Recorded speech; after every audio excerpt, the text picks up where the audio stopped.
학생들, 그 아이들이 손을 들고 질문하거나 발표를 하는데 이제 굉장히 머뭇거린다라는 게 문제였습니다. 그나마 그러한 모습이 좀 더 적극적으로 바뀌는 과정이 한 대학생 때쯤에 이렇게 일어나고는 했습니다. 왜 그럴까요? 왜 그 학생들이 질문하지 않고 이렇게 앞에 나선 걸 두려워하는지 고민을 해봤더니 답이 뻔하더라고요. 왜냐하면 늘 주입식 교육만 받았기 때문입니다. 문제는 이거고 답은 이거니까 이것을 달달 외워라 라는 식의 교육을 긴 시간 받다 보니까 새로운 답에 대해 고민을 하고 어떤 새로운 답이 존재할까 그 고민하는 과정을 즐거워하는 게 아니라 이미 분명하게 정해진 이 답을 도출해 나가는 그 과정만을 늘 중요시했기 때문에 이런 창의적인 답이라는 것이 존재하지 않게 되었다라는 것입니다. 또 그런 과정을 이끄는 선생님도 어떻습니까? 이미 답이 분명히 정해져 있는데 내가 문제도 알려줬고 풀이 과정도 알려주고 답도 알려줬는데 선생님이 준비하지 않은 그런 영역을 질문하는 학생이 오히려 불편하고 그 학생에게 오히려 눈치를 주는 이런 상황이 반복됩니다. 그러다 보니 중학교, 고등학교를 다니면 어떻습니까? 다양한 질문을 하는 게 오히려 내가 뭔가 잘못하고 있는 건 아닌가라는 생각까지 들게 되는 것입니다. 별종 취급을 당하거든요. 아니 왜 괜히 선생님께 이상한 질문해서 선생님과 수업 분위기를, 선생님 기분과 수업 분위기를 왜 망치냐? 우리 지금 진도 나갈 거 바쁜데 왜 진도를 나가지 못하게 막느냐? 아니 왜 너 혼자 대단한 것인 양 질문하면서 너 혼자 잘난 것을 드러내느냐 하는 이런 상황이 되어버립니다. 그러다 보니까 정해져 있는 질문, 정해져 있는 답에 익숙해져서 새로운 질문을 하는 내가 뭔가 나쁜 일을 하는 거, 잘못된 일을 하고 있는 건가? 라는 생각까지 하게 되는 것입니다. 중학교, 고등학교 이런 학교에서만 일어나는 일일까요? 그렇지 않습니다. 먼저 나서기를 주저하고 다른 사람들의 눈치를 살피면서 누군가의 지침을 기다리는 것은 학생의 시기를 거친 대한민국의 어른들, 그들이 사는 곳곳에서 여전히 보여지고 있는 일입니다. 기억하기 싫은 사건이지만 대구 지하철 참사를 아마 다들 잘 알고 계실 겁니다. 2003년에 벌어진 사건이니까 벌써 한 16년 정도 벌써 전에 일어난 사건입니다. 한 사람의 어떤 사회 불만 그 방화로 인하여서 수백 명의 생명을 앗아간 아주 끔찍한 참사였습니다. 그때 이제 사건이 벌어지고 나서 얼마 안 된 후의 사진이 한 장 당시 이제 인터넷에 이렇게 게시가 됐었습니다. 화면으로 잘 보일지 모르겠는데 지금 어떤 상황이냐면 당시 지하철 안에 화재가 나서 검은 연기가 이미 자욱하게 지하철 안을 메우고 있는 상황입니다. 뭔가 이상함을 느끼고 마스크나 이렇게 손으로 자신의 얼굴들을 다 감싸고 있는데 지금 굉장히 큰 사건이 일어난 상황이고 연기가 이미 지하철 안을 메우고 있는 상황인데 한번 어떻게 하고 있나 다들 보세요. 다 자기 자리에 앉아서 그 자리를 잘 지키고 있습니다.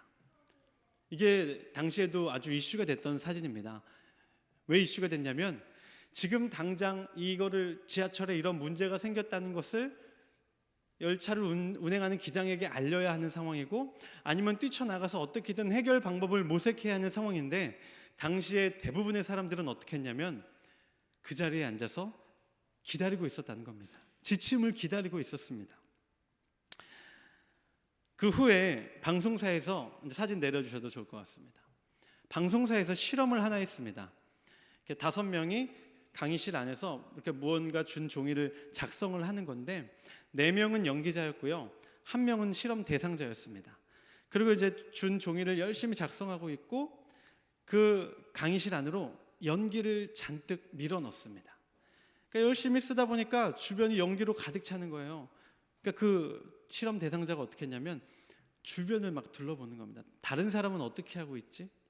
연기가 막 들어오고 있는데 뭔가 이상한 상황 같은데 이 상황을 인지를 했는데 그 사람이 중요하게 생각한 건 뭐냐면 나머지의 반응이었습니다. 근데 나머지는 다들 연기자니까 앉아서 가만히 계속 쓰고 있는 거예요. 그러니까 연기가 막 차오고 있는데도 이 실험 대상자는 끝까지 자기 자리를 지키고 기록을 했습니다. 나라면 절대 안 그럴 것 같죠. 나라면 아마 그 상황에서 이봐요, 지금 문제 생겼습니다, 우리 다들 나갑시다 할 것 같지만, 그렇게 생각하는 사람 대부분이 다 똑같이 반응을 했다는 겁니다. 수동적으로 반응을 한다는 거예요. 가만히 앉아서 누군가 나에게 어떻게 해야 할지를 알려주고 나를 인도해주고 이끌어주기만을 바라고 있었다라는 것입니다. 정말 비상 상황이라면 무언가 조치가 있겠지, 방송이 나오든 안내가 있든 누군가 나서서 이 상황을 해결해 주겠지라고 생각을 하면서 수많은 생명을 살릴 수 있는 그 골든타임을 우리 사회에서 곳곳에서 많이 놓치고 있다라는 내용이었습니다. 이러한 수동적인 반응, 수동적인 태도는 어린 학생들이나 아니면 사회에서만 보여지는 것이 아닙니다. 우리 교회를 이루고 있는 교회 공동체 안에서도 이 수동적인 모습은 고스란히 수동적인 신앙의 형태를 띠고 우리에게 보여지게 됩니다. 신앙을 가진 사람이 자신이 전적으로 믿는 그 예수님을, 하나님을 의지하는 것은 중요한 일입니다. 절대 잘못된 것이 아닙니다. 그런데 그 온전하게 하나님을 의지하고 온전히 예수님을 의지하는 우리의 신앙이 마땅히 가져야 하는 신앙인의 자세까지 무너뜨리고 있다면 그것은 분명한 문제라고 할 수 있습니다. 어린아이가 아빠를 전적으로 믿고 따르는 것은 당연한 일이죠. 아빠는 어린 자녀를 높은 곳에서 들어서 내려다 줄 수도 있습니다. 열리지 않는 병의 뚜껑을 대신 열어줄 수도 있죠. 다친 아이, 아픈 아이를 번쩍 들어서 병원까지 데려가 줄 수도 있습니다. 그런데 아이가 엄마를 온전히 의지한다 해서 자녀 혼자서 능히 할 수 있는 일까지 부모님이 다 해줘서는 곤란하겠죠. 다 큰 아이를 계속해서 입까지 밥을 떠 먹여준다던가, 아니면 다 큰 아이를 늘 업어서 어디를 데려다 준다던가, 옷을 갈아입혀 준다던가 해서는 안 되는 것입니다. 아무리 자녀가 부모를 의지한다 해도 해줘야 하는 영역이 있고 자녀가 혼자 일어나게 해줘야 하는 영역이 분명히 있다라는 것입니다. 우리는 크리스찬으로서 우리를 구원하여 주신 예수님을 의지하는 것은 너무도 당연한 일입니다. 우리의 능력 밖의 일에 부딪혔을 때 세상의 사람이 아니라, 세상의 다른 우상이나 신이 아니라 예수님을 의지하며, 예수님, 우리의 이 문제 상황, 지금 내가 속한 이 상황을 해결해 주시옵소서, 우리가 간절히 매달리는 것은 필요한 일입니다. 그런데 이것이 지나치다면 문제가 되겠죠. 우리의 신앙생활에 있어서 가장 중요한 것 중에 하나가 바로 말씀과 기도라고 할 수 있습니다. 이 두 가지만 우리의 삶에서 놓치지 않아도 우리는 예수님을 가까이 하는 삶을 늘 가질 수 있습니다. 신앙인이라면 누구나 기도와 말씀이 중요하다는 걸 알고 그것에 매달려야 한다는 것도 분명히 압니다. 근데 어느 날은 큰 마음의 움직임과 감동이 있어서 막 3시간, 4시간씩 기도하고 말씀도 봅니다. 근데 이게 내 삶에서 꾸준히 이루어지는 게 어렵다 보니까 어떤 기도를 하게 되느냐? 아마 우리 성도님들도 이런 기도 해보신 적 있을 겁니다. 하나님, 저 말씀 생활 꾸준히 할 수 있게 도와주세요. 하나님, 저 기도 열심히 하는 생활 할 수 있도록 하나님 저 도와주세요. 무슨 말입니까? 기도를 위한 기도를 어느샌가 하게 된다는 거죠. 말씀 생활을 위한 기도를 하게 된다라는 것입니다. 우리가 충분히 하고 있는 기도, 많은 성도들이 나도 모르게 하고 있는 기도라고 할 수 있습니다. 그런데 생각해보면 이러한 것들은 우리의 생각과 의지로도 바꿀 수 있는 영역입니다. 하나님께 기도하지 않아도 우리는 말씀을 볼 수 있고요, 우리는 예수님께 기도하지 않아도 기도할 수 있다라는 사실입니다. 내가 정말 좋아하고 내가 즐거워하고 내가 많은 시간을 할애하는 것을 하나만 내려놓아도 성경을 읽을 시간이 부쩍 늘어나게 됩니다. 내가 하고 있는 취미 생활을 조금만 내려놓아도 우리가 기도할 수 있는 시간은 충분히 늘어납니다. 내가 저녁에 하는 것 다른 것을 포기하고 조금만 일찍 잠자리에 들어도 새벽에 기도할 수 있는 여건과 상황은 얼마든지 만들어질 수 있다라는 것입니다. 그런데 문제는 무엇입니까? 내가 좋아하는 건 여전히 포기하지 않아요. 내 시간에 있어서는 양보하지 않습니다. 내가 하고 싶고 내가 해야 한다라고 생각하는 것들은 여전히 꼭 붙들고 그러니까 기도와 말씀 시간이 없죠. 그러니까 이렇게 기도하는 겁니다. 하나님, 내가 좋아하는 것들은 전혀 건들지 않고 기도와 말씀 생활 할 수 있도록 주님 도와주세요. 주님 간절히 기도합니다. 저 기도하게 해주세요. 하나님 기도합니다. 저 말씀 가까이 하는 삶 살게 해주세요. 내 삶을 내려놓지는 않고 기도로서 이 모든 것이 해결되기를 바라게 된다라는 것입니다. 기도하게 해주세요, 말씀 읽게 해주세요 라고 기도해 놓고 그 시간에 내가 하고 싶은 것을 맨날 하고 살면서 기도하지 못하고 말씀 읽지 못하면 하나님께 무엇이라 하겠습니까? 하나님, 저 열심히 기도했는데 왜 제 기도 안 들어주셨습니까? 그제 가서 하나님께, 예수님께 원망하시겠습니까? 우리가 다른 부분에서 수동적인 태도보다 능동적인 적극적인 태도를 취해야 하는 것처럼 신앙인에게도 신앙에 있어서는 훨씬 더 적극적인 태도가 필요합니다. 믿음을 가진 사람들, 신앙인이란 모든 면에서 그저 멈춰선 채 예수님만 붙잡고 예수님께 모든 것을 해결해 달라고 매달리는 사람들이 아닙니다. 그것은 절대 예수님의 제자된 자의 삶이라고 할 수 없습니다. 스승은 제자에게 자신의 삶을 보여줍니다. 제자는 어떻게 해야 합니까? 그 스승의 삶을 보고 배우는 겁니다. 아무것도 모를 때는 스승님, 이때는 어떻게 해야 하나요? 스승님, 제가 걸어야 할 길을 알려주세요. 스승님을 의지하고 물어보고 답을 구해야 합니다. 근데 스승이 모든 것을 다 보여준 상황에선 어떻게 해야 합니까? 보여주신 그 길을 이제는 따라야 하는 것입니다. 근데 수많은 크리스찬이 이미 답을 다 알려주신 스승이 예수님이 내 앞에 계신데도 불구하고 어떻습니까? 여전히 질문하고 여전히 묻고 여전히 스승님에게 해달라고 하는 겁니다.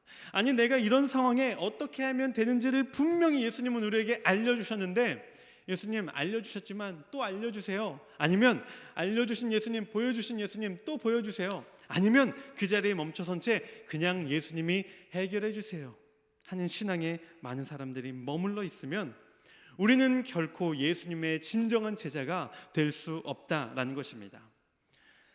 천국에 어떻게 들어갈 수 있는지 예수님은 우리에게 이미 알려주셨습니다. 우리 오늘 말씀 마태복음 7장 21절의 말씀을 우리 다 함께 한 목소리로 읽어보겠습니다. 시작. 나더러 주여 주여 하는 자마다 다 천국에 들어갈 것이 아니요 다만 하늘에 계신 내 아버지의 뜻대로 행하는 자라야 들어가리라. 아멘.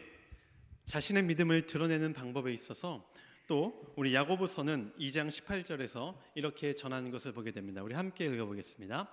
어떤 사람은 말하기를 나는 믿음이 있고 나는 행함이 있으니 행함이 없는 내 믿음을 내게 보이라. 나는 행함으로 내 믿음을 내게 보이리라 하리라. 조금 뒤 22절에서는 또한 이렇게 마무리하는 것을 볼 수 있습니다. 합독합니다. 내가 보거니와 믿음이 그의 행함과 함께 일하고 행함으로 믿음이 온전하게 되었느니라. 아멘. 나의 믿음이, 내가 가진 믿음이 하나님이, 예수님이 인정하시는 온전한 믿음이 되기 위한 키워드도, 그리고 우리가 그토록 바라는 천국에 들어가는 것에 있어서도 아주 중요한 키워드가 무엇입니까? 바로 행함이라는 것입니다. 우리의 스승 예수님은 그 삶을 우리에게 온전히 드러내 주셨습니다. 보여주셨습니다. 왜 그토록 하나하나를 다 우리에게 보여주시고 성경은 그것을 하나하나 다 남겨놨을까요? 알고 이해하는 데에서 그치라는 것이 아닙니다. 우리의 삶 가운데 예수님은 더 이상 우리의 눈앞에 보이지 않으시니 우리의 삶 가운데 닥치는 수많은 상황과 문제 가운데에서 예수님처럼 생각하고 예수님처럼 믿고 예수님처럼 행하도록 우리에게 알려주시기 위함입니다. 그것을 아는 우리의 삶은 어때야 합니까? 우리의 기도는 어떻게 해야 합니까? 우리의 말씀 생활은 어때야 합니까? 변해야 하는 것입니다. 이렇게 해주세요, 도와주세요, 기도해야 할 때가 분명히 있죠. 간절히 매달려야 할 때가 있습니다. 그러나 그 모든 것을 어린아이처럼 예수님께 붙잡고 의지만 해서는 안 됩니다. 어쩌면 상당한 부분은 예수님께서 이미 우리에게 허락하여 주신 지혜와 능력과 힘으로 해결할 수 있다는 것입니다. 온전한 신앙인은 분별할 줄 아는 신앙입니다. 어떤 것을 예수님께 맡기고 예수님께 구해야 하는지, 어떤 것을 나의 힘과 나의 노력과 나의 의지로 해결해야 하는지를 분별할 수 있습니다. 매일매일 말씀 생활 잊지 않게 해주세요. 이 기도 대신에 어떻게 기도할 수 있습니까? 예수님, 저 말씀 생활 잊지 않겠습니다. 예수님, 저 요즘 기도가 안 되는데 저 기도할 수 있게 도와주세요, 예수님. 이렇게 기도하기보다 예수님, 주님께 기도를 날마다 게을리하지 않겠습니다 라고 기도할 수 있다는 것입니다. 예수님, 내 마음속에 여전히 미운 사람이 있어요. 그 미운 사람을 용서할 수 있는 마음이 생기게 해주세요가 아니라 예수님, 정말 용서가 안 되는 사람이 있지만 용서하겠습니다 라고 결단하며 기도할 수 있어야 한다라는 것입니다. 이것이 더 이상 예수님을 의지하지 않고 나의 생각과 나의 힘을 의지하는 기도일까요? 절대 그렇지 않습니다. 저는 오히려 이것이야말로 예수님의 제자가 스승 예수님을 온전히 의지하는 삶, 가장 온전히 예수님을 의지하는 신앙이라고 믿고 있습니다. 어린아이가 스스로 높은 곳에서 어느 정도 시간이 지나면 내려올 수 있는 나이가 됩니다. 더 이상 아빠가 안아주지 않아도 나 혼자 내려올 수 있다는 것을 깨닫게 되죠. 그때부터는 아빠를 부르지 않습니다. 아빠 내려주세요가 아니라 그냥 혼자 훌쩍 내려오게 되죠. 어느 순간 소나귀에 힘이 생겨서 병뚜껑을 열 수 있게 될 때는 더 이상 아빠를 찾지 않습니다. 나 혼자 열게 됩니다. 그러나 그렇게 됐다고 해서 나 혼자 내려올 수 있고 나 혼자 병뚜껑을 열 수 있다고 해서 더 이상 부모가 자녀를 도와주지 않고 자녀가 부모를 의지하지 않는 삶이 될까요? 그렇지 않습니다. 자녀는 여전히 부모를 다른 부분에서 의지하게 되고요, 부모는 다른 부분에서 자녀에게 도움을 주게 됩니다. 계속해서 삶의 방향을 알려주죠. 너가 잘해야 할 것이 무엇이며 잘못하는 것이 무엇인지를 알려줄 수 있습니다. 분별할 수 있게 도와줍니다. 그리고 부모가 묵묵히 살아왔던 그 삶의 길과 방향은 더 이상 부모가 자녀의 옆에서 도움을 줄 수 없을 때에도 자녀의 평생에 그 머릿속에 기억이 됩니다. 인생의 고난과 어려움 가운데 이미 성장한 자녀는 과거의 어머니와 아버지를 떠올리죠. 어머니, 아버지라면 어떤 길을 선택하셨을까? 지금 내 옆에 엄마, 아빠가 계시다면 내가 무엇이라고 물어보고 엄마, 아빠는 나에게 어떤 답을 주실까? 여전히 부모님을 의지하는 삶을 살게 된다라는 것입니다. 마찬가지로 제자란 스승을 바라봅니다. 제자는 스승을 온전히 의지하게 됩니다. 절대적으로 의지합니다. 그런데 그 절대적으로 의지한다는 것은 모든 곳에서 선을 놓고 방관한 채 스승님 도와주세요 의지하는 것이 아닙니다. 남들이 취하는 방식을 기꺼이 내어버리고 스승이 제시해 주시는 그 길이 정답임을 머릿속에서 믿고 의지하는 것입니다. 세상에서는 그것을 잘못된 선택이라 말할 때도 있을 것입니다. 왜 그렇게 어리석게 행동하느냐 할 수도 있습니다. 그러나 그 세상이 우리에게 전해주는 답을 내 답으로 취하지 않고 여전히 살아있는 내 생각과 의지를 나의 답으로 취하지 않고 내 스승이 나에게 전해주었던 그 답을 올곧게 믿고 나아가는 삶도 온전히 여전히 그 스승을 의지하는 삶이라는 것입니다. 우리의 스승이 누구입니까? 바로 예수님입니다.